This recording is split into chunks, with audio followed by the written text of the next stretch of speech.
Included in your AutoCAD 2019 subscription are access to the new AutoCAD web app and the AutoCAD mobile app. Because it's designed to help enable a seamless workflow across all of your devices, AutoCAD 2019 has added a new feature called Save to Web and Mobile. This allows you to take drawings that are saved on the desktop and open them up in the web browser or on a mobile device. To find this new option, go to the Quick Access toolbar. There, you'll see two new commands, Save to Web and Mobile and Open from Web and Mobile.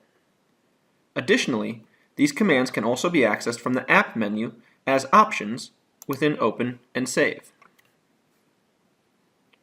The first time that you select one of these commands, you'll be prompted to install our Save to Web and Mobile extension. Once you've loaded the extension, you'll have the ability to make desktop files available to the AutoCAD web and mobile apps.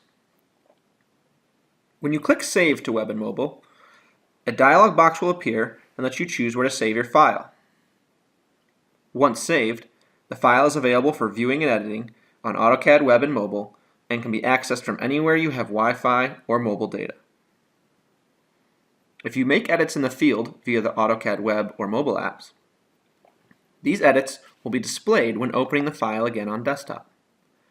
To see changes I made on site, I'll select Open from Web and Mobile in AutoCAD's Quick Access toolbar and choose the drawing I'd like to view. Edits made via web or mobile will appear in this version of the drawing. However, it's important to note that this version of the drawing is still in the cloud, not on my desktop, which means that the one saved on my desktop will have to be overwritten.